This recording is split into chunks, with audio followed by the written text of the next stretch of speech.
भारत माता की जय.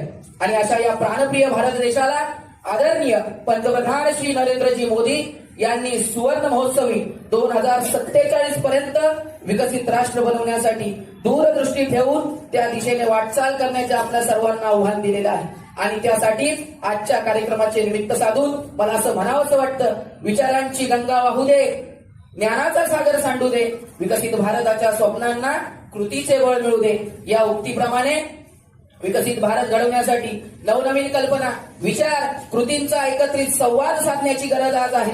आणि आजचा हा कार्यक्रम त्या दिशेने एक महत्वाचं पाऊल ठरणार आहे. एकत्र येऊ विचारांसाठी नव्या वाटा शोधूया, एकत्र येऊ विचारांसाठी नव्या वाटा शोधूया, विकसित भारत घडवण्यासाठी हात पुढे करूया. विकसित भारत म्हणजे फक्त आर्थिक विकास नाही, तर तो सामाजिक न्याय, विज्ञान तंत्रज्ञानातील प्रगती, सर्वांगीण शिक्षण, आरोग्य सेवा आणि पर्यावरणीय समतोल राखणारा भारत असा असला पाहिजे. आणि म्हणूनच असे म्हणावेसे वाटते, उद्याच्या भारतासाठी आज विचारमंथन करू, उद्याच्या भारतासाठी आज विचारमंथन करू, नव्या ऊर्जेने सज्ज होऊन भविष्य सुंदर करू, नव्या ऊर्जेने सज्ज होऊन भविष्य सुंदर करू. या सर्वच उद्दिष्टांवर विचारमंथन करण्यासाठी आज आपले सर्व विद्यार्थी या ठिकाणी स्पर्धक उपस्थित आहेत आणि सर्व पाहुण्यांसमोर आपण पुढील दिशा ठरवूया. चला एकत्र येऊन विकसित भारताच्या स्वप्नाला मूर्तरूप देऊया. चला एकत्र येऊन विकसित भारताच्या स्वप्नाला मूर्तरूप देऊया. विकसित भारत या विचारमंथन स्पर्धेअंतर्गत माझे विचार मांडणार आहे. तर आपला भारत देश विकसनशील आहे हे तर आपल्या सर्वांना माहितच आहे. पण जसे की आपल्या सर्वांना माहिती आहे, आपले पंतप्रधान श्री नरेंद्र मोदीजी यांनी बघितलेलं स्वप्न की आपल्या भारताला 2047 पर्यंत विकसित करायचं. विकसित करण्यासाठी हे स्वप्न जरी त्यांनी बघितलं असेल तरी हे स्वप्न पूर्ण करायची जबाबदारी ही त्यांच्यासोबत आपल्या संपूर्ण भारतवासियांची आहे, जागरूक नागरिकांची आहे. आणि विकसित आपल्या भारताला विकसित करण्यासाठी सर्वात महत्वाचं म्हणजे विचारांमध्ये परिवर्तन. आणि म्हणून मला असं वाटतं की विकसित भारत करण्यासाठी सगळ्यात महत्वाचा मुद्दा म्हणजे शिक्षण. कारण की हो हे शक्य आहे, परिवर्तन शिक्षणातून समृद्धीकडे. म्हणून शिक्षण हा विकसित भारतासाठी सर्वात महत्वाचा मुद्दा आहे.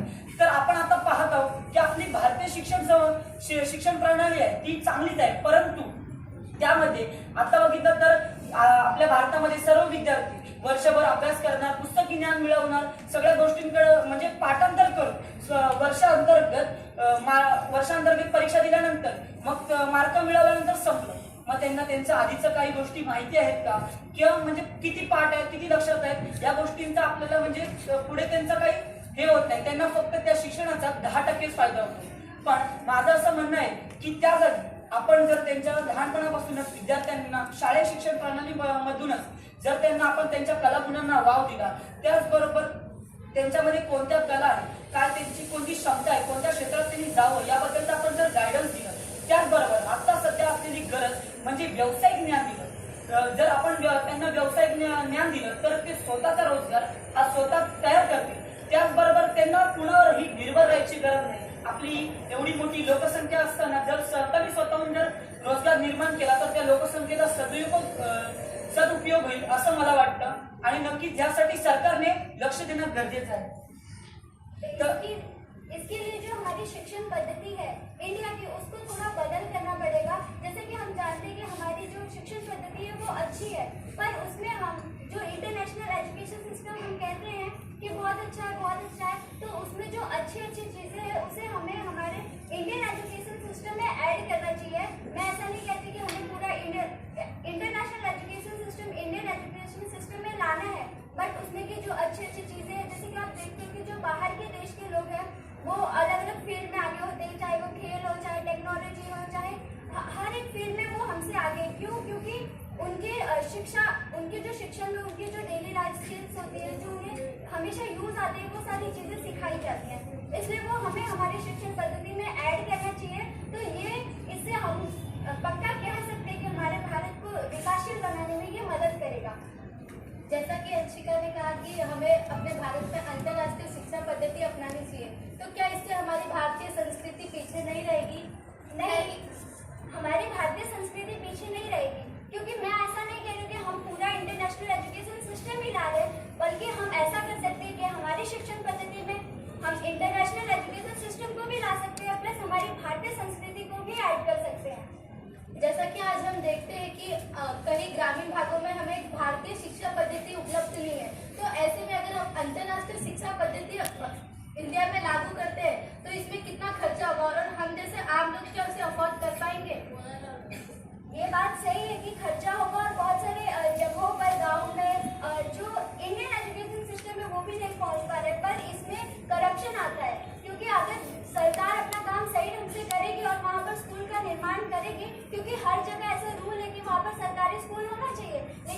करप्शन की वजह से वहाँ पर स्कूल नहीं बनते, या फिर अगर बन भी जाते तो उसमें सुविधाएं उपलब्ध नहीं होती है, टीचर्स उपलब्ध नहीं होते। तो जो करप्शन है वो हमारे देश को कहीं न कहीं विकासशील बनाने से रोक रहा है। अगर हमारे देश को विकासशील बनाना है तो उस करप्शन को कम करना होगा। करप्शन बहुत तरीके से होता है, बहुत जगह पर करप्शन होता है, बट आप एग्जाम्पल के लिए मैं बता रही हूँ कि अगर कोई फैक्ट्री है वहाँ पर करप्शन होता है, तो मेरे और आपके बीच हो रहा है तो उसको उस बात को कोई बाहर नहीं निकालता है। पर अगर कोई अधिकारी मुझसे रिश्वत ले रहा है तो उसके लिए हम एंटी करप्शन का यूज कर सकते हैं और इस करप्शन को रोक सकते हैं। काही म्हणजे आता जसं तुम्ही सांगितलं अँटी करप्शन ब्युरो, पण हे सर्वांपर्यंत पोहोचवण्याची सध्या गरज आहे। आणि समजा जर एखादं आता मोठ्या मोठ्या प्रमाणामध्ये प्रोजेक्ट सरकार लागू करतं, त्यासाठी काही अधिकारी असतात। मग जर मी कॉन्ट्रॅक्टर म्हणून स्वतःहून अधिकाऱ्याला जर रिश्वत देतोय किंवा पैसे देतोय, तर तो अधिकारी खरंच त्याच्यावर म्हणजे ती रिश्वत घेईल का? किंवा जर समजा हे दुसऱ्या कोणी त्याच्यावर कंप्लेंट जरी म्हणजे केली तर त्या अधिकाऱ्यावर तेवढ्या मोठ्या प्रमाणात कारवाई होईल का? ह्याच्याकडे सरकारने लक्ष दिलं पाहिजे असं मला वाटतं। त्याचबरोबर जे तुम्ही सांगितलं अँटी करप्शन ब्युरो, ह्याचा प्रचार आणि प्रसार त्याचबरोबर प्रबोधन हे सर्व नागरिकांपर्यंत झालं पाहिजे की नक्की त्याचा कसा वापर केला जातो, ते आपण कुठे करू शकतो, त्यांचे कार्यालय कुठे आहेत, ते कशा पद्धतीने चालतं, याच्याकडे जर सरकारने लक्ष दिलं की हा प्रबोधन जर आपण माणसांमध्ये केला तर नक्कीच भ्रष्टाचारावर कुठेतरी आळा येईल। कारण की आता आपल्या सर्वांना माहितच आहे की भ्रष्टाचार ही आपल्या भारत देशाच्या विकासाला लागलेली एक कीड आहे आणि ती आपल्याला कुठेतरी मुळापासून उखडून टाकणं गरजेचं आहे। इसके साथ ही है रोजगार। अगर हमारे भारत देश को विकासशील बनाना है तो उसमें रोजगार का एक बहुत ही महत्वपूर्ण हिस्सा है, क्योंकि हमारे देश की जनसंख्या का बहुत ज्यादा तेजी से विकास हो रहा है, जिसकी वजह से हर एक लोगों को रोजगार नहीं मिल पा रहा है। पर अगर हमारे देश में ऐसा नहीं कि रोजगार बहुत कम है, पर रोजगार है लेकिन लोगों को उसके बारे में पता नहीं है, यानी कि उनके पास वो लाइफ स्किल्स नहीं है, यानी जिसकी वजह से वो रोजगार ले सकते हैं। औरंगाबाद में जब एक आईआईटी कंपनी में जब नौकरी के लिए उन्होंने एडवर्टाइजमेंट डाली, उस समय आईआईटी की 4000 सीटों पे 40,000 बच्चे आए थे, जिस कारण उस बीच भाग दौड़ में या फिर उफरा तफरी में 40 लोग घायल हुए थे। तो जब सीटें हैं तो लोगों को मिल क्यों नहीं रही? वही तो बात है, क्योंकि हमारी जो इंडियन एजुकेशन सिस्टम है वो क्या बताती है कि हमें पढ़ाई करनी और ये आईआईटी या फिर कोई भी सरकारी नौकरी ही लेनी है, बट ऐसा नहीं है। हम अलग अलग फील्ड में अपना उद्योग धंधा बना सकते हैं और उसके लिए लाइफ स्किल होना जरूरी है। और उद्योग धंधों के लिए हमें हमारे पास स्किल्स होना जरूरी है। उद्योग धंधों के लिए हमारे भारत में रोजगार बढ़ाने के लिए सिर्फ इतना ही नहीं है, उसके लिए हमारे पास स्किल्स होना जरूरी है। अगर इसमें जो हमारा एजुकेशन सिस्टम है, इसमें अगर हमें अलग अलग प्रकार के स्किल्स सिखाए जाए, जैसे कि बिजनेस करना या आगे चल करके अपनी जो संस्कृति है उसको आगे बढ़ाना, अलग अलग प्रकार के ज्ञान को अगर दिया जाए तो वो आगे जाकर के खुद का रोजगार निर्माण कर सकते हैं। और ऐसा नहीं कि वो सिर्फ अपने भारत में ही रोजगार निर्माण करेंगे। देखा जाए तो म्हणजेच काय की एकंदरीत आपण याच्यावर असं म्हणू शकतो की जसं मी सांगितलं, विद्यार्थ्यांनाच आपण जर शालेय शिक्षणापासून जर त्यांच्या कलागुणांना वाव दिला, नृत्य असेल, गायन असेल, आता एखाद्याला वक्तृत्व चांगलं जमते, मग त्यांनी त्याच्याबद्दल आपल्याला करिअर गायडन्स जर दिलं की तुम्ही ह्या क्षेत्रात करू शकता, तुम्ही जर चांगलं गायन करताय तर तुम्ही ह्या क्षेत्रात हे करा, फक्त सरकारीच नोकऱ्या नाही तर त्यांना व्यावसायिक ज्ञान देणं ही आता काळाची गरज बनलेली आहे। कारण की एवढी 140 कोटी लोकसंख्या असताना बेरोजगारी हा मोठा प्रश्न आहे। मग त्यासाठी रोजगाराच्या संधी उपलब्ध करण्यासाठी फक्त शिक्षणाचा किंवा पुस्तकी ज्ञानाचा आता तेवढा मोठ्या प्रमाणात फायदा होत नाहीये, म्हणून स्पर्धा वाढत चाललेली आहे। मग त्यासाठी जर आपल्याला लहानपणापासून शाळेमार्फत जर व्यावसायिक ज्ञान दिलं, त्याबद्दलची आपल्यामध्ये आवड निर्माण केली किंवा म्हणजे तिथं कसं आपण त्याच्यात गुंतवणूक करू शकतो, म्हणजे कोणत्या प्रकारचे उद्योगधंदे आपण त्याच्यात छोटे छोटे रोजगार तयार करू शकतो, हे जर सांगितलं तर नक्कीच रोजगार सुद्धा वाढेल। प्रत्येक जो ही लोकसंख्या याचा सदुपयोग होईल। एकंदरीतच म्हणजे आपण म्हणत झालं तर सगळ्यांना रोजगार मिळेल आणि ही जी काही सरकारी जागेवरती होणारी स्पर्धा आहे ती मोठ्या प्रमाणात कमी होईल असं वाटतं। इसी के साथ जो लोक संख्या है वो हमारे देश की काफी ज्यादा है, तो अगर लोक संख्या बढ़ती रहेगी इसी प्रकार तो हमारे जो बेसिक नीड्स है उस पर प्रभाव पड़ेगा, उस पर दबाव आएगा, सरकार पर लोड आएगा, जिसकी वजह से हमारा जो सर्कल है वो सही से चल नहीं पाएगा। इसके लिए ये लोक संख्या को रोकने के लिए वो बढ़ती ना जाए उसके लिए सरकार ने नियम बनाए हैं, पर वो सिर्फ सरकारी कर्मचारियों के लिए ही है, बल्कि इसकी जगह हमें सबके लिए वो नियम समान करने चाहिए ताकि पॉपुलेशन कम हो। भी आप जैसा कह रहे हो ना, मतलब पॉपुलेशन के जैसे अगर हम लोग महाराष्ट्र में अगर हर राज्य में एक नियम बनाए, जैसे कि उदाहरणार्थ केरल राज्य जो है ना, उसके अंदर का नहीं, जो मतलब फैमिली है, अभी शादी हो गई तो उन लोगों को 3 के ऊपर ज्यादा बच्चे पैदा करने का अलाउड नहीं है, नहीं तो उन्हें ज्यादा जुर्माना वगैरह करना पड़ता है। ऐसा ही नियम अगर पूरे भारत में हर एक राज्य में रहेगा तो ज्यादा पॉपुलेशन रहेगी नहीं। यही कारण हमें यूसीसी एक्ट लाना चाहिए, क्योंकि यूसीसी एक्ट जो हर एक धर्म जाति के लोगों के लिए समान है। सिविल कानून जो शादी, तलाक या फिर उत्तराधिकार के मामले हैं, इनमें सभी को समान अधिकार देगा, जिससे हर एक महिला को आगे बढ़ करके अपना योगदान देने का अवसर प्राप्त होगा। पण जसं आपण बोलतो यूसीसी ऍक्ट हे करणं गरजेचंच आहे, पण त्यासाठी काही आव्हानं सुद्धा आपल्या समोर येतात की जसं आपण यूसीसी ऍक्ट करताना कोणते जे धर्मगुरू असतात किंवा त्यांचे जे काही नेतृत्व करणारे जी लोक असतात त्यांना असं वाटतं कुठेतरी आमचा धर्माचे जे काही म्हणजे धर्माचे जे काही विचार आहेत ते कुठेतरी दाबण्याचा प्रयत्न केला जातोय। मग ह्याच्यावर आपण काय करणार? तब हम उन्हें ये कह सकते हैं कि जब तुम आप मतलब सिविल कानून नहीं अपना रहे हो तो क्रिमिनल कानून है, जो हमारे यहाँ पे सभी को समान तरीके से सजा दी जाती है, लेकिन उनके धर्म में ये भी लिखा जाता है कि चोरी करने पे हाथ काट दिया जाए। क्या सच में उनका हाथ काट रहे हैं? मग तिकडे आपण ह्या गोष्टी म्हणजे लक्ष देण्याची खरं तर सरकारची पण गरज आहे। त्याचबरोबर आता जर एकसाथ आपण जर डायरेक्ट बोललो की तुम्ही यूसीसी ऍक्ट लागू करा तर कुठेतरी त्याच्या मोठ्या प्रमाणात विरोध आहे, पण आपण थोड्या टप्प्यांमध्ये म्हणजे आता जसं सांगितलं तलाक असेल, घटस्फोट किंवा विवाह म्हणजे तीन तलाक म्हणजे असं जे 3 वेळा तलाक बोलून जे काही होतं किंवा बहुपत्नी कायदा काही धर्मांमध्ये बहुपत्नी म्हणजे जो काही धर्मांमध्ये त्या कायद्यांवर सुरुवातीला बंदी आणली, असे हळूहळू करत आपण यूसीसी ऍक्ट पूर्ण धर्मांपर्यंत आणू शकतो। आणि दुसरं महत्त्वाचं म्हणजे आपलं संविधान हे कोणत्याही धर्मासाठी किंवा कोणत्याही पर्टिक्युलर जातीसाठी लिहिलं गेलेलं नाहीये, तर ते संविधान हे पूर्ण भारतासाठी किंवा सर्व भारतीय सर्व भारतीय नागरिकांसाठी लिहिलेलं आहे। मग त्यावर ते आपण खरं तर हे धर्मांचं आहे की धर्माचं हे सर्वांनी पाळणं गरजेचं आहे, त्यासाठी त्याला कोणत्या धर्माची आपण हे नाहीये, ते म्हणजे त्याच्यामध्ये विचार परिवर्तन सुद्धा झाले पाहिजे, त्यासाठीच आपण सुशिक्षित होणं किंवा ह्याचा जे आपण प्रचार आणि प्रसार सुद्धा ह्याचं पण करणं गरजेचं आहे। इसके साथ ही यूसीसी एक्ट आ गया है तो इसमें एक और उससे रिलेटेड है कि हमारे देश की जो लॉ एंड ज्यूडिशरी है, यानी कि जो कोर्ट में लोगों को न्याय नहीं मिलता है, अलग अलग केसों से वो काफी टाइम तक चलते रहते हैं, और इस टाइम पर भी करप्शन होता है कि जो क्रिमिनल्स रहते हैं वो श्रीमंत रहते हैं तो वो पैसे देकर छूट जाते हैं, और जो गरीब रहते हैं उनको फंसा दिया जाता है, जिसकी वजह से भी आप जैसे कह रहे हो मतलब पैसे देके ऐसे, उसी तरीके से जो ट्रैफिक होता है ना, ट्रैफिक के अंदर ऐसा होता है, ट्रैफिक पुलिस वाला क्या करता है, जो अगर वो बाइक चला रहा है, एक आदमी गरीब है, उसके पास हेलमेट ही नहीं है, वो हेलमेट नहीं पहना तो पुलिस वाला आके कहता है कि तुम मुझे 100-500 रुपये दे दो, मैं तुम्हें छोड़ दूंगा। यहीं पर तो भ्रष्टाचार हो रहा है। और दूसरी बात, वो उन्हें धमकी भी देता है कि तुम्हारे में जो गाड़ी है उसे मैं जब्त कर लूंगा।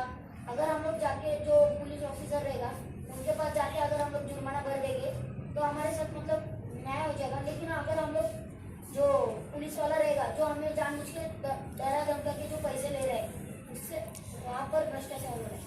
लेकिन इसके लिए हम जैसे सामान्य नागरिकों के लिए एंटी करप्शन ऑफिस बनाया गया है, तो क्या सभी को इसके बारे में पता है? तो इसका प्रचार प्रसार आणि प्रबोधन करणं हे खरंच गरजेचं आहे।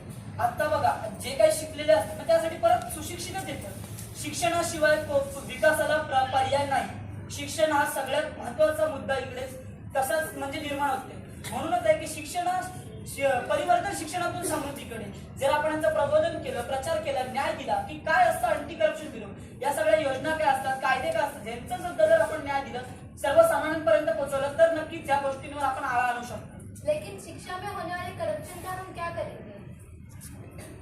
उसको हम रोक सकते हैं।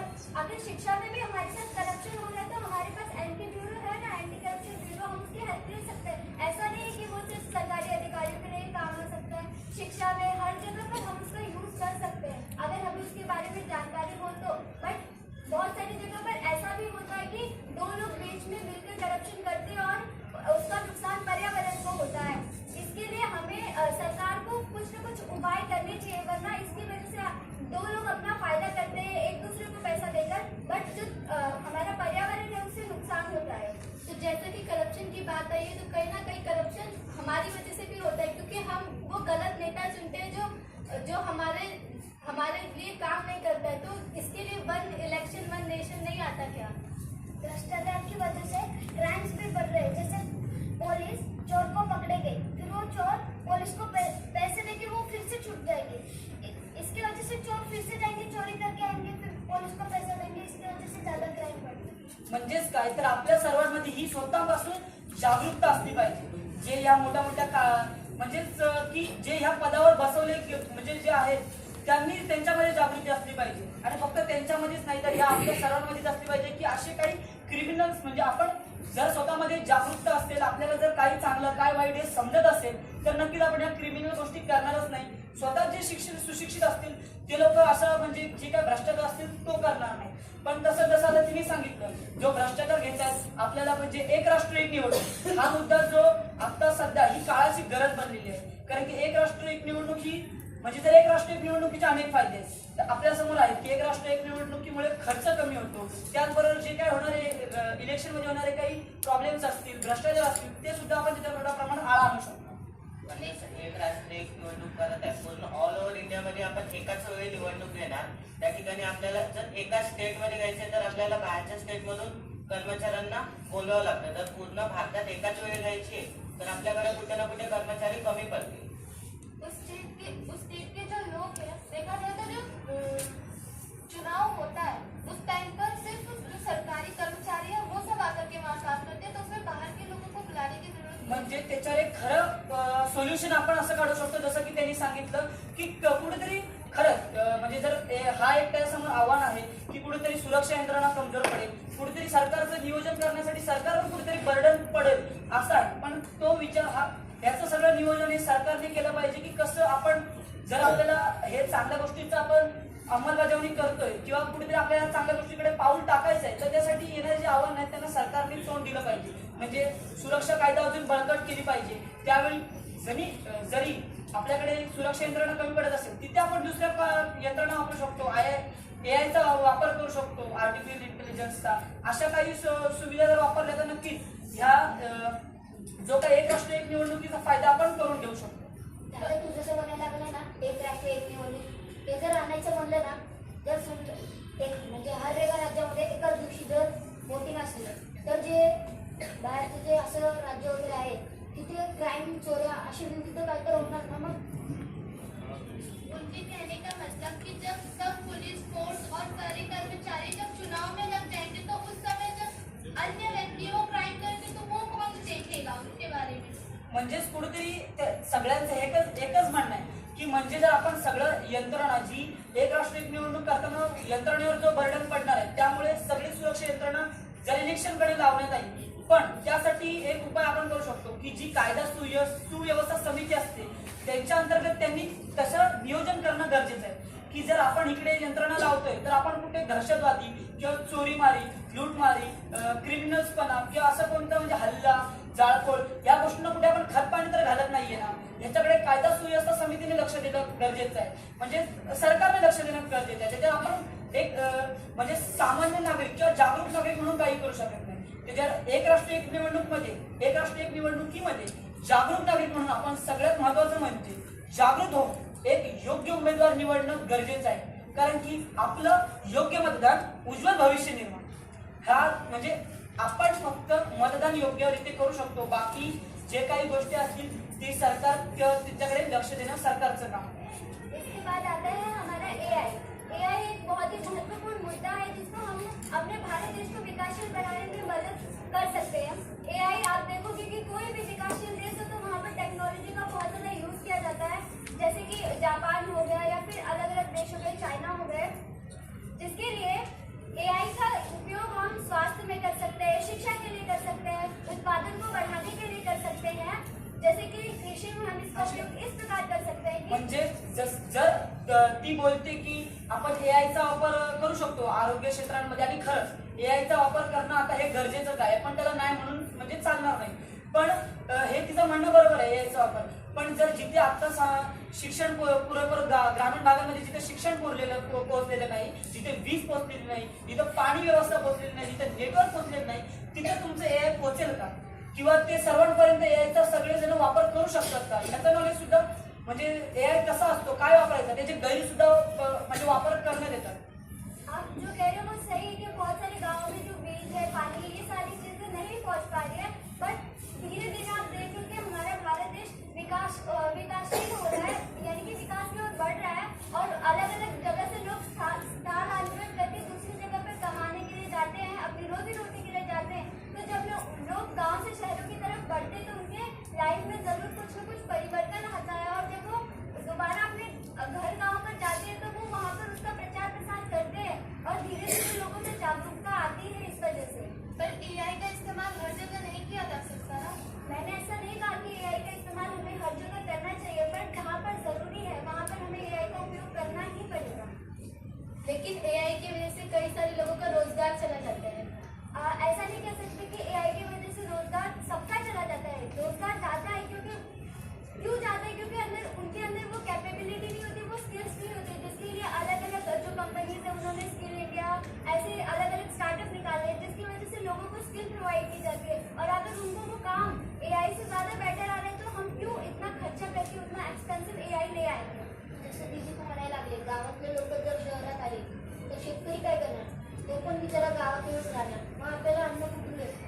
ऐसा नहीं है कि सारे लोग गांव से शहर में आ जाते हैं, बहुत सारे लोग गांव में रहते खेती करते हैं. और ऐसा नहीं है कि सिर्फ जो गांव में रहने वाले लोग हैं वो ही खेती करते हैं. आप देखो कि जो शहर में रहते हैं बड़े बड़े लोग हैं, बहुत आप शेतकरी का एग्जाम्पल ले लो तो बहुत बड़े बड़े शेतकरी, आपको जस्ट आप फोन पे जाके एक बार सर्च करोगे तो आपको पता चलेगा कि इतने इतने श्रीमंत शेतकरी है.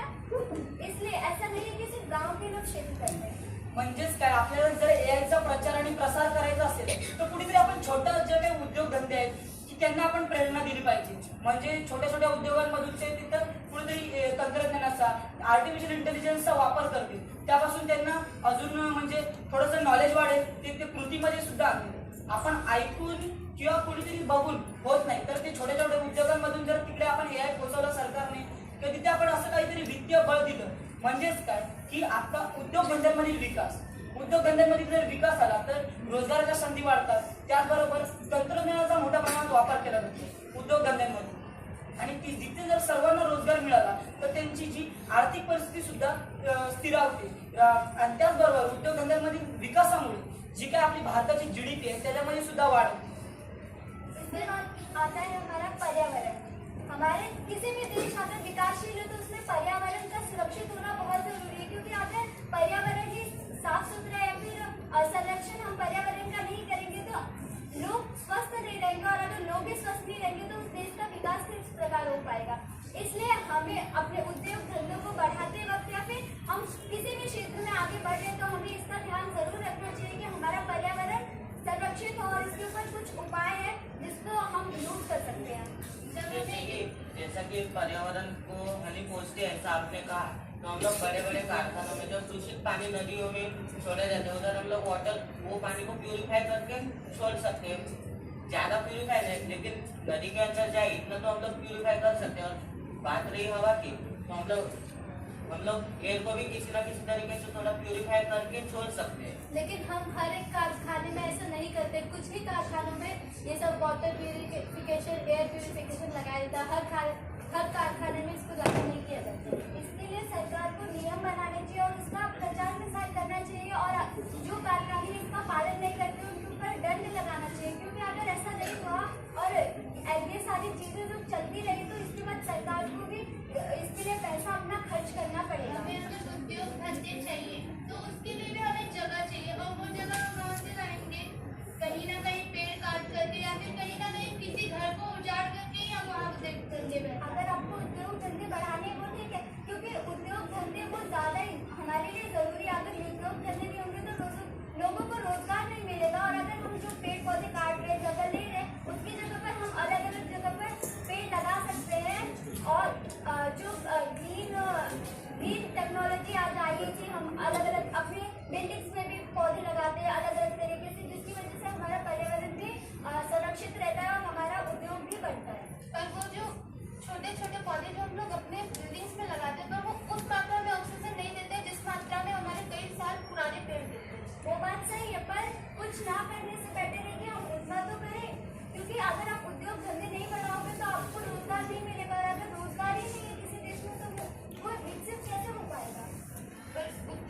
ही पूरा रोजगार का माध्यम नहीं होते।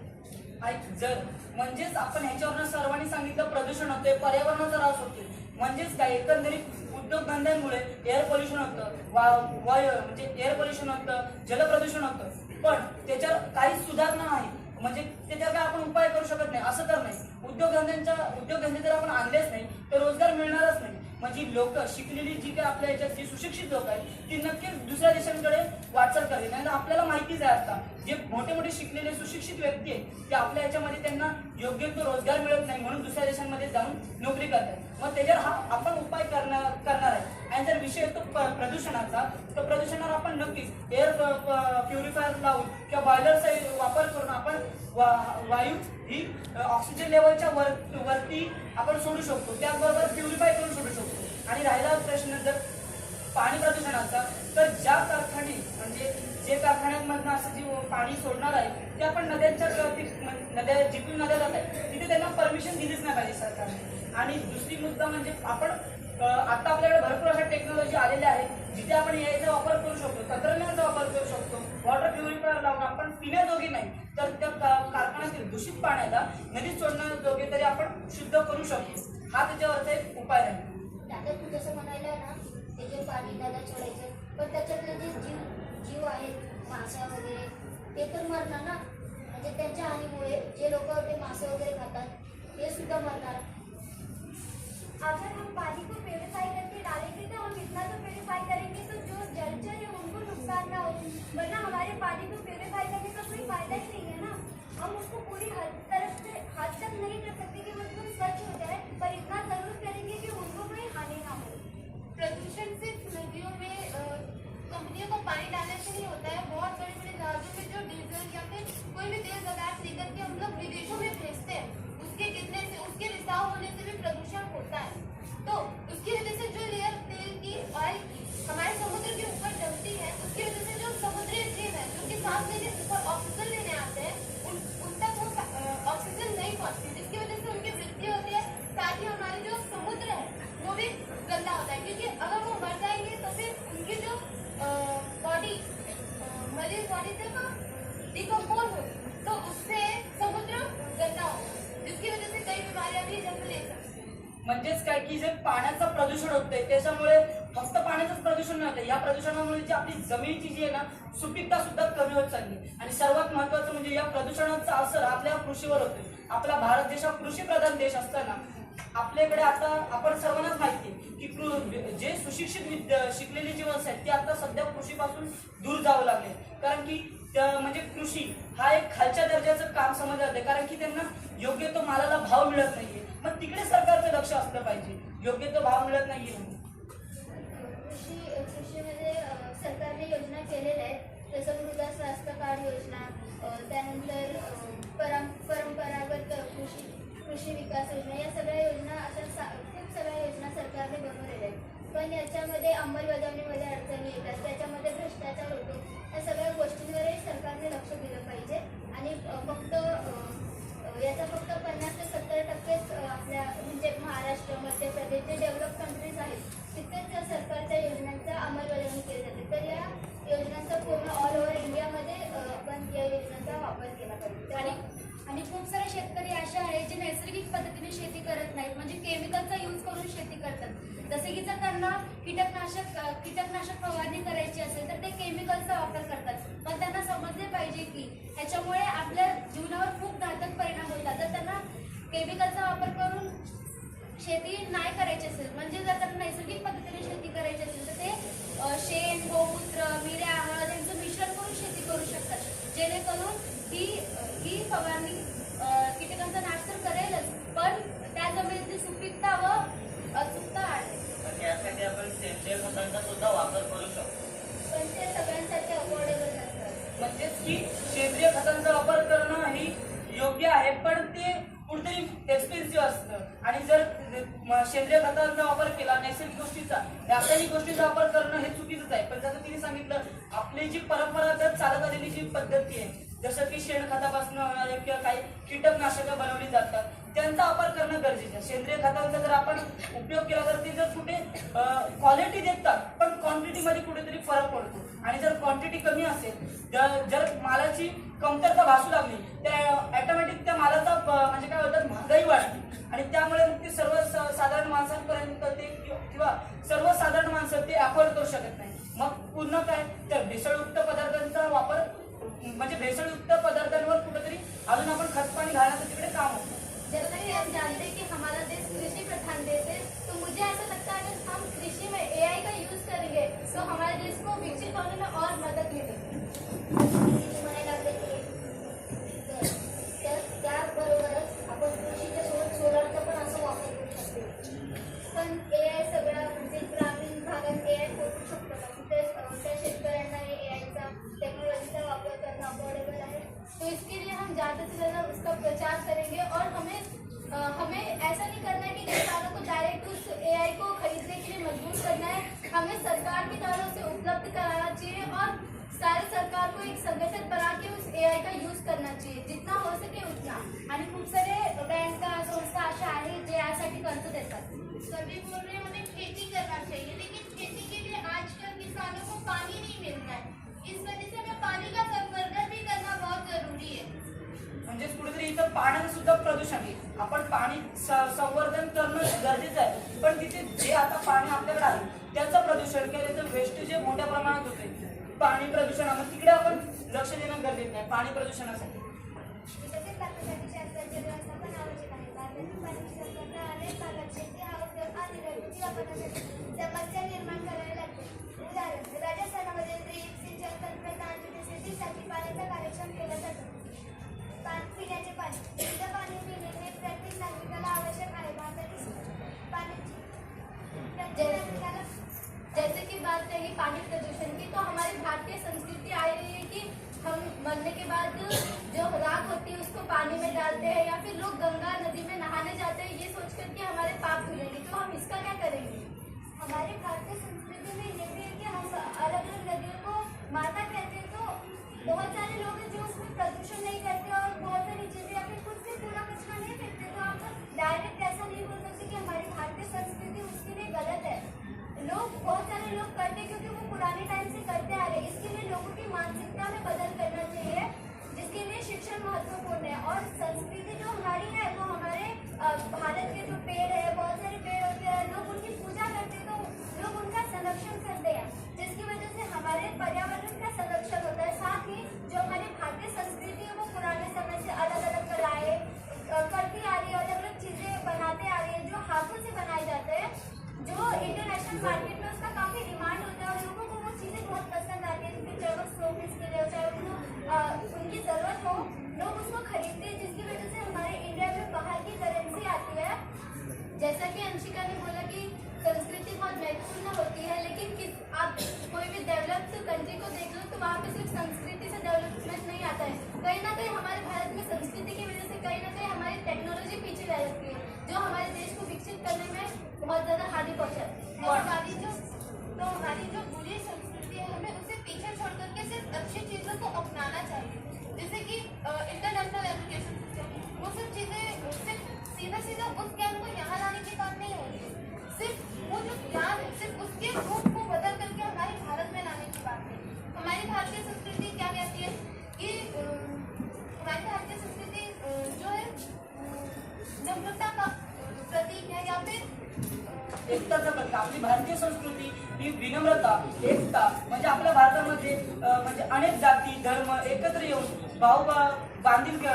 बांधिलकीने राहत आहेत. आपला जे भाईचारा जपून राहत आहेत. म्हणजे आपल्या भारत देशात जगासमोर एकतेचं उदाहरण किंवा एकतेचं एक चांगलं उदाहरण म्हणून आपण त्याकडे सुद्धा लक्ष दिलं पाहिजे. मग हे जे जातीवाद होत आहेत ते सगळं हे UCC ऍक्टमुळे कमी होणार आहे. आणि भारताची संस्कृती म्हणजे फक्त काही बोलतात प्रदूषण किंवा या सगळ्यात नाही. भारताच्या खूप चांगल्या संस्कृती आहेत. आपलं राहणीमान, आपलं योगासनं, त्यानंतर बरोबर आयुर्वेदिक गोष्टींचा वापर. आता या सगळ्या गोष्टी वेगवेगळ्या ज्या डेव्हलप कंट्री आहेत त्यांनी सुद्धा स्वीकारल्या आहेत. मग त्याकडे आपण लक्ष दिलं पाहिजे. आता पुन्हा सर्वजण आयुर्वेदिककडे किंवा योगासनांकडे वळलेले आपल्याला पाहायला मिळतात. मग तिकडे आपण लक्ष देणं गरजेचं आहे. म्हणजे आणि आपल्या भारतीय संस्कृतीमध्ये मसाल्याचे पदार्थ किंवा कच्च्या मालांचे मोठ्या प्रमाणात एक्सपोर्ट केलं जातं. मग तिकडे आपण लक्ष दिलं पाहिजे की कच्चा माल जो आहे त्या फक्त कच्चा माल न विकता त्याच्यावर काहीतरी प्रोसेस करून आपण तो पुढे पोहोचवला पाहिजे. मसाल्यांचे पदार्थ असतील, हस्तकला असतील, त्या कलांना सुद्धा आपण म्हणजे चांगली सरकारने त्याला मदत केली पाहिजे. जैसा कि प्रश्न में कहा कि हमारे भारत को कच्चे मालों को एक्सपोर्ट करता है, तो हमें उस कच्चे माल को पक्के माल में कन्वर्ट करने के लिए जो परमिशन होगा उसका हम क्या करेंगे? उसके लिए जब हम लोग उसको कन्वर्ट करेंगे तो उसके लिए हमें ग्रीन एनर्जी का इस्तेमाल करना चाहिए या फिर जो नेचुरल सोर्सेज है उसका इस्तेमाल करना चाहिए. ये बात तो नेचुरल सही है. सोर्सेज का इस्तेमाल करेंगे तो नेचुरल सोर्सेज हमारे पास लिमिटेड है, वो खत्म हो जाएंगे तो हम हमारे आगे आने वाले पीढ़ी को क्या देंगे. तो जो नेचुरल सोर्सेज है उससे ज़्यादा हम लोगों को जहाँ पर हम लोग नेचुरल सोर्सेज का इस्तेमाल करना ज़्यादा जरूरी है सिर्फ वहीं पर इस्तेमाल करना चाहिए. जैसे कि अगर ग्रीन एनर्जी है तो ग्रीन एनर्जी हर तरफ इस्तेमाल करना चाहिए, पर जहाँ पर उसको जैसे अगर हम लोगों को घर बनाने के लिए ईंट बनानी है तो उसको तो जलाना ही पड़ेगा, तो उसके लिए तो आग जलानी ही पड़ेगी ना. मतलब काय म्हणजेच काय की जिकडे आपण ज्या इंधनांचा नैसर्गिक गोष्टींचा वापर करणं गरजेचं आहे तिथं करणं गरजेचंच आहे, पण ते लिमिट असली पाहिजे एखाद्या गोष्टीला. आणि जिथे आपण सौर ऊर्जा वापर करू शकतो म्हणजे सौर ऊर्जा असेल, विंडमिल असेल, यासारख्या गोष्टींचा वापर जर जास्त मोठ्या प्रमाणात केला तर खूप आपल्याला फायदेशीर होईल. त्याचबरोबर आता आपला मुद्दा असेल व्यसनदिनता. व्यसनदिनता हा आपल्या भारताच्या विकासासाठी कुठेतरी आपल्याला मागं घेणारा एक मुद्दा ठरतो, कारण की आपली जर येणारी पिढी असेल ती जर या व्यसनाने कुठेतरी अडकली गेलेली असेल यामध्ये, तर आपण तेवढा मोठ्या प्रमाणात प्रगती करू शकत नाही.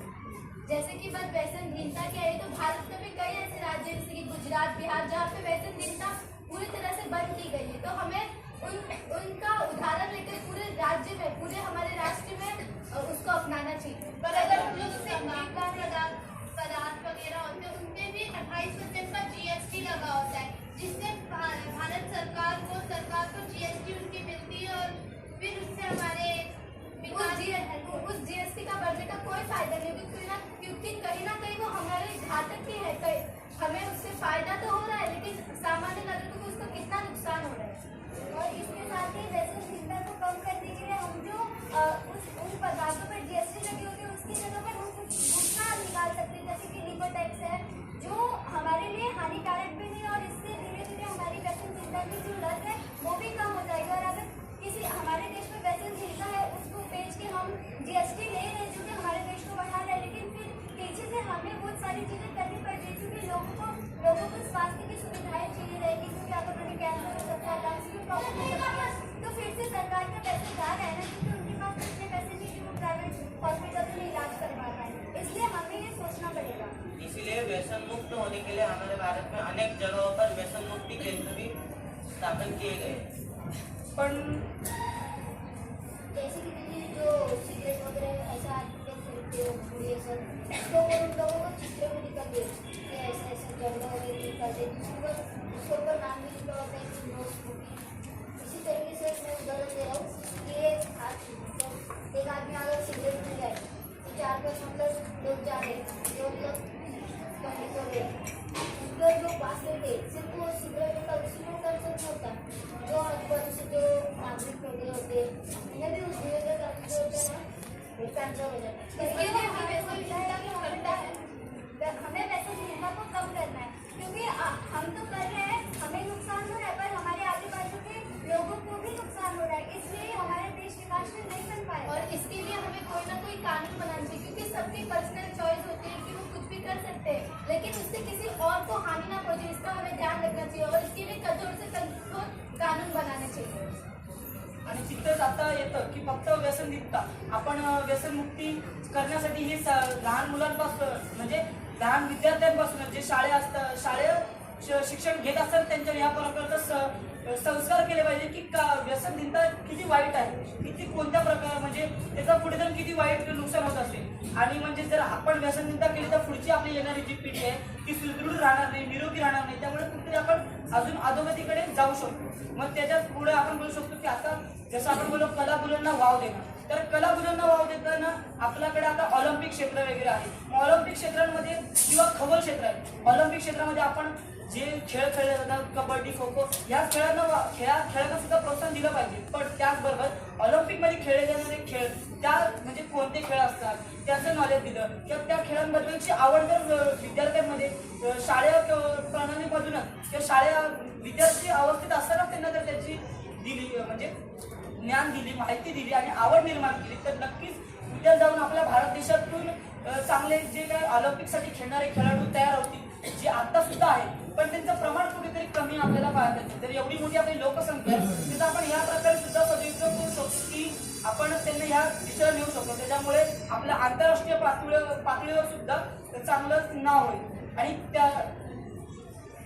त्याचबरोबर आंतरराष्ट्रीय पातळीवर जर असेल तर आपले जे काही संबंध आहेत आंतरराष्ट्रीय पातळीवर वेगवेगळ्या देशांसोबत फक्त आपल्या भारतात करून चालत नाही. जर आपल्याला उद्या कोणती आपत्ती आली किंवा कोणता रोग आला तर बाकीचे जे देश आहेत त्यांचे सुद्धा आपल्याला म्हणजे किंवा धंद्यासाठी आपलं बाकी देशांसोबत आंतरराष्ट्रीय लेवलवर सुद्धा संबंध चांगले असणे गरजेचे आहे. इतकेच नव्हे तर खेळाच्या माध्यमातून माणसाला मानसिक, शारीरिक आणि बौद्धिक विकास होण्यात मदत होते. इतकेच नव्हे तर लहानपणापासून शाळेत पहिली दुसरीपासूनच मुलांना खेळाची आवड निर्माण केली पाहिजे. त्या मुलांना सिलेक्ट केले पाहिजे आणि ते पुढे जाऊन मोठ्या स्पर्धांमध्ये भाग घेतील, राष्ट्रीय आणि आंतरराष्ट्रीय स्पर्धेमध्ये भाग घेतील.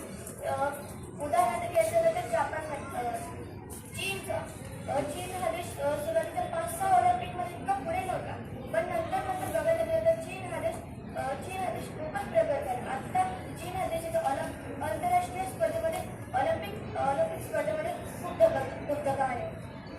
अभी के समय बच्चों के अंदर ये तो है, आवड़ तो है उसके प्रति कि हाँ मैं ये खेल खेलूं, मुझे ये पसंद है, लेकिन उसके लिए एक स्पेशल टीचर नहीं अपॉइंट होते हैं कि वो उस बच्चे को वो सिखा सके. त्याच्यासाठी सरकारने शाळेमध्ये किंवा असे काही केंद्र सुद्धा हे केले म्हणजे निर्माण केले पाहिजे की तिथे या सगळ्या गोष्टींचं शिक्षण दिलं जाईल आणि त्यासाठी जे म्हणजे स्पेशलिस्ट टीचर्स किंवा स्पेशलिस्ट ट्रेनर असणं गरजेचं आहे. इसके बाद आता है हमारा पर्यटन. अगर हमारे देश में अलग अलग चीजें हैं जैसे कि आप एग्जाम्पल के लिए ताजमहल ले लो, लाल किला ले लो, जो कि बहुत ही ऐतिहासिक वस्तु है जिसको देखने के लिए लोग बाहर से हमारे यहाँ पर आते हैं, जिसकी वजह से हमारी संस्कृति का प्रचार प्रसार होता ही है. साथ में जो बाहर के लोगों के साथ है हमारा संबंध अच्छा होता है. लोग हमारे बाहर के देश के लोग हमारे देश में आते हैं, उनको हमारी संस्कृति के बारे में पता चलता है क्योंकि हमारे बाहर देश में लोग जाकर उसका प्रचार प्रसार करते हैं, जिसके कारण लोग वृंदावन में घूमने आते हैं. ज्यादातर आपने देखा होगा जो सनातन धर्म है वहाँ पर भी लोगों को काफी लोग उसको अपना रहे, पर हम हमारी संस्कृति भूल रहे. फिर चाहे वो कोई भी धर्म हो हमें उसको जपना चाहिए, मतलब उससे बचा के रखना चाहिए. और पर्यटन के माध्यम से भी हमारे देश में काफी पैसा आ रहा है. और साथ ही जब पर्यटक हमारे देश में आते हैं, हमारे जो वर्ल्ड हेरिटेज है तो उसको हम लोगों ने बहुत ही जिंदा करके रखा है. मतलब कि वहाँ पर बहुत ही कचरा या कोई भी जाकर के वहाँ पर जब उसको देखने जाता है वो वहाँ पर अपने नाम से जोड़ता है, जिसकी वजह से जब दूसरे विदेश के लोग हमारे भारत में हमारी संस्कृति देखने आते हैं तो इससे हमारे भारत की बुरी छवि बनती है. तो ये हमारी जिम्मेदारी है कि हम जो अपनी ये जो हेरिटेज है इसको सुरक्षित रखें तथा इसे गंदा ना करें, इसे मिटने ना दें. ये बात भी वही मानसिकता पर आगे उठती है. लोगों को लगता है कि ये क्या चीज़ है, हम करेंगे तो हम अच्छे दिखेंगे या फिर हमारा नाम वहाँ पर रहेगा. तो ये लोगों की मानसिकता है जो कहीं ना कहीं शिक्षा से ही कम होगी. इसलिए शिक्षण इन सारी चीज़ों की जो हमारे भारत का विकासशील देश बनने का सपना है, विकसित देश बनने का सपना है, उसकी जो नींव है वो शिक्षण ही है. क्योंकि अगर लोगों का मानसिक विकास होगा तभी ही हमारा देश विकसित हो पाएगा. क्योंकि जो बदलाव की शुरुआत होती है वो हमेशा यहाँ से होती है. त्याचबरोबर आता दुसरा मुद्दा असा आहे की आपल्याकडे जे काही क्रिकेट म्हणजे संशोधक किंवा या सगळ्या गोष्टींमध्ये सुद्धा आपलं लक्ष असणं गरजेचं. जसं की आता आपण चंद्रयान लॉन्च केलं ते यशस्वी झालं. त्याचबरोबर चंद्रावर पाणी आहे हे शोधणारा पहिला देश म्हणजे आपला भारत आहे. तर यासारख्या गोष्टींकडे आपण लक्ष देणं गरजेचं आहे. आपल्या भारतामध्ये अनेक संशोधक बनतात पण त्यांना त्या प्रकारचं तिथे कुठेतरी रोजगार मिळत नाही. मग तिथे कुठेतरी सरकारचं लक्ष असणं गरजेचं आहे. आपल्याला तर माहितीच आहे की असं म्हटलं जातं की नासामध्ये सर्वात जास्त सायंटिस्ट हे आपल्या भारत देशाचे. मग असं का? आपली कुठे प्रणाली कमी पडते का? आपलं म्हणजे त्या लेवलचं की तिकडे कुठे लक्ष आपल्या सरकारचं किंवा म्हणजे तिकडे कुठेतरी जागृती आपली कमी पडते असं कुठेतरी वाटते. मग तिकडे सरकारने अजून लक्ष दिलं पाहिजे. त्यामुळे अनेक शोध लागतील, नवनवीन सायंटिस्ट म्हणजे नवनवीन वैज्ञानिक सायंटिस्ट या लोकांना प्रेरणा मिळेल अजून पुढच्या पिढीला की ह्या सगळ्या गोष्टींमध्ये लक्ष द्यायचं. फक्त इंजिनियर्स वगैरे हेच नाही तर कोणीतरी सायंटिस्ट व्हायचं सुद्धा स्वप्न बघितलं तर नक्कीच आपल्या भारतात वेगवेगळे शोध लागून भारतात नव्हे आंतरराष्ट्रीय पातळीवर कुठेतरी गाजलं जाईल. अगर हमारे भारत में कोई साइंटिस्ट बनने के ऊपर उठता भी है तो उसे उस तरीके की अपॉर्चुनिटी नहीं मिलती और इसीलिए वो दूसरे देशों में जाकर के काम करता है. अगर उसको वही चीज हमारे भारत में मिले तो इससे हमारे भारत का डेवलप होगा. हमारे जितने भी बुद्धिमान साइंटिस्ट अगर वो जाकर के कहीं और काम करेंगे, ऐसे में अगर कुछ नई चीज का अगर जन्म होगा तो ऐसे में उस देश का नाम आएगा. जैसे कि नासा है, नासा में 36% हमारे भारत के साइंटिस्ट हैं. तो अगर कोई भी खोज होती है तो उसमें नासा का नाम आता है लेकिन हमारे भारतीय साइंटिस्ट का नाम नहीं आता है. तो अगर ये साइंटिस्ट हमारे भारत में रहेंगे और जब खोज करेंगे तो इससे हमारे भारत का भी नाम रोशन होगा और साथ ही हमारे भारत का डेवलपमेंट भी होगा. त्याचबरोबर आता महत्वाचा एक मुद्दा जो कुठेतरी चर्चेत राहिल्यासारखा आहे तो म्हणजे प्रदूषण आणि सर्वात मोठ्या प्रदूषणामध्ये येतं ते प्लास्टिक प्रदूषण. प्लास्टिकची संख्या किंवा प्लास्टिकचा वापर आता आपल्या म्हणजे आपल्या नॉर्मल जीवनामध्ये डेली यूज मध्ये खूप सारा प्लास्टिकचा वापर हा खूप मोठ्या प्रमाणात वाढलेला आहे की आपण साधी भाजी आणायला सुद्धा गेलो तरी समोर त्यांनी ठेवली नसेल पिशवी देत नसेल तरी आपण वापरू शकतो की नाही प्लास्टिकच्या पिशवीत द्या. म्हणजे कुठेतरी आपल्यामध्ये ही जागरूकता आली पाहिजे आपण. आणि त्याचबरोबर सरकारने सुद्धा पूर्णपणे जर प्लास्टिकवर बंदी आणणं गरजेचं आहे. देखा जाए तो 96,000 टन तक की प्लास्टिक हमारी भूमि पर यूं ही कचरे के रूप में पड़ी रहती है और लाखों करोड़ों साल तक वो डिकम्पोज नहीं होती है जिसकी वजह से हमारी जो भूमि है वो प्रदूषित होती है.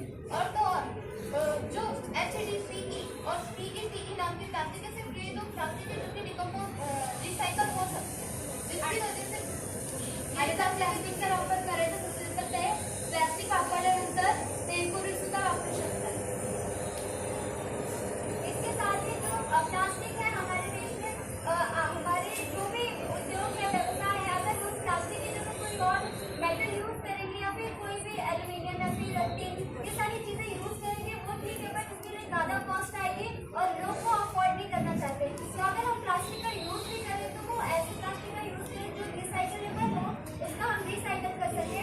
और साथ ही में जैसा कि इन्होंने बोला कि अगर बहुत ज़्यादा मात्रा में प्लास्टिक है तो उसका हम इसको ब्रिक्स बना के यूज कर सकते हैं जिसकी वजह से प्रदूषण की मात्रा भी कम होगी और हमारा पर्यावरण भी स्वच्छ रहेगा. अगर हम लोगों को प्लास्टिक बंद करिए तो अगर हम लोग प्लास्टिक यूज नहीं कर सकते अगर हम लोग जो पब्लिक यूज कर सकते हैं आता जसं कागदाचा वापर करू कागद प्लास्टिकच्या ऐवजी आपण या गोष्टी वापरतो. जर आपण कागद म्हणतो झाडांपासून तर जर आपल्याला कागदाचं प्रोडक्शन करायचं असेल तर परत आपल्याला डिफॉरेस्टेशन करावं लागेल. जर आपल्याला कागदांचा उपयोग करायचा म्हणून डिफॉरेस्टेशन करायला लागेल असा त्यातला मुद्दा नाही. पण प्लास्टिकच्या जागी कागदी पिशव्या किंवा कापड पिशव्याचा वापर करणं हे आता खरंच काळाची गरज बनलेली आहे. कारण की या प्लास्टिकच्या प्रदूषणामुळे ओझोन लेअर यावर सुद्धा इफेक्ट पडत आहे. त्यामुळे डायरेक्ट सूर्याची किरण ही सरळ म्हणजे डायरेक्ट पृथ्वीवर येतात त्यामुळे तापमान सुद्धा वाढलेलं आहे. जर असंच चालू राहिलं तर उद्या जाऊन आपल्या जे वातावरणामध्ये तापमान खूप वाढेल आणि जे पक्षी आहेत ते हवेत लावतच म्हणू शकतात. एवढा मोठा असं म्हणजे खुलासा करण्यात आलेला आहे. मग त्यावेळेस कापडी पिशव्या कागदी पिशव्यांचा वापर हा नक्कीच करण्यात आला पाहिजे. आणि फक्त डिफॉरेस्टेशन नाही तर कागदी पिशव्यांचा आपण म्हणजे रिसायकल सुद्धा करता येतो. प्लास्टिक की चीजों की जगह एल्युमिनियम वगैरह की चीजें यूज करनी चाहिए. लेकिन जो एल्युमिनियम वगैरह होते हैं वो भी तो हमारे पृथ्वी के खनन से ही मिलता है तो जिससे जो स्तर है पृथ्वी का वो बिगड़ने लगेगा. हमें एल्यूमिनियम की चीज़ों का वापर करना चाहिए. मैंने ऐसा बोला कि अगर हम इसका यूज करेंगे तो वो बहुत ज़्यादा महंगा होगा. और आप बोल रहे हो वो मुद्दा भी सही है कि ये सारी चीज़ों का यूज करने से हमारे पृथ्वी को नुकसान पड़ेगा. इसलिए हमें जहाँ पर यूजफुल है वहीं पर उसका यूज करना चाहिए वरना हम उसके लिए अलग अलग अल्टरनेटिव्स का यूज कर सकते हैं. और ये मुद्दा भी सही है कि हमें कपड़ों की जो थैली है उसका यूज करना चाहिए. पर हम अगर तेल हो गया दूध हो गया ये सारी चीज़ें थैली में कपड़े की थैली में नहीं ला सकते. इसलिए जहाँ पर हमें इम्पोर्टेंट है वहाँ पर प्लास्टिक यूज करना पड़ेगा. पर हम ऐसा प्लास्टिक यूज कर सकते हैं कि जो रिसाइकलेबल हो जिसकी वजह से हमारे जो पृथ्वी है उसको साधना करें। त्याचबरोबर आपण एक म्हणू शकतो की अनप्लॅन जी आता आपल्या सध्या अनप्लॅन अर्बनायझेशन आपली जी वाढती लोकसंख्या त्यामुळे जी आपल्याकडे ज्या सुविधा पुरवल्या जात आहेत त्यांची कुठेतरी कमतरता भासते. त्यासाठी इथे योग्य नियोजन करून जर प्लॅनिंग सहित घरांचं स्ट्रक्चर असेल किंवा रस्ते या सगळ्या गोष्टींचा आपण विचार करणं सध्या गरजेचं आहे. आणि ह्या सर्व जे मुद्दे आपण मांडले याचा विचार केला तर नक्कीच आपला भारत देश आणि फक्त विचार करून चालणार नाही ते आपल्या कृतीमध्ये सुद्धा आणलं पाहिजे. आणि आता आपण बघितलं सर्वजणांचं म्हणजे आता आपल्या माणसांना जागरूक नागरिक म्हणून फक्त आपण आपले हक्क काय ते लोकांना सांगत बसण्यापेक्षा आपले आपले कर्तव्य काय याची जाण आपल्याला असणं गरजेचं आहे. आणि आपले कर्तव्य ओळखून जर आपण एक जागरूक नागरिक म्हणून या सगळ्या गोष्टींचा आपल्या जीवनामध्ये वापर केला किंवा म्हणजे आपल्या कृतीमध्ये ह्या सगळ्या गोष्टी आणल्या एक मिळून एकतेच्या म्हणजे एकटा करू शकणार नाही पण सगळे मिळून जर एकत्र आले तर एकतेच्या जीवावर आपण आपला भारत देश नक्कीच विकसित करू शकतो. काम मोठं आहे ध्येय सुद्धा मोठं आहे पण ध्येयाचा ध्यास लागला तर कामाचा त्रास अडत नाही.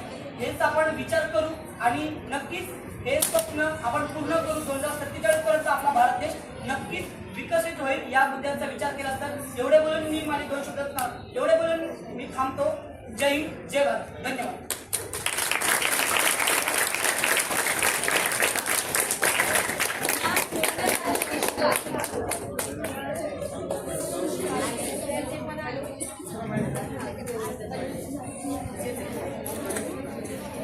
भारताचे 3 महत्वाचे स्तंभ आहेत. आपल्याला सगळ्यांनाच माहिती आहे कोणा एका व्यक्तीचा विकास म्हणजे सर्वांगीण विकास नसतो. जर आपल्याला आपल्या राष्ट्राचा विकास करायचा असेल तर या राष्ट्रात समाजात असलेल्या प्रत्येक व्यक्तीचा सर्वांगीण विकास होणं हे तितकंच गरजेचं आहे. हेच विकसित भारताचं स्वप्न साकार करण्यासाठी आपल्या या सर्व चिमुकल्यांनी इतका सुंदर प्रयत्न केला आहे. एकदा जोरदार टाळ्यांचा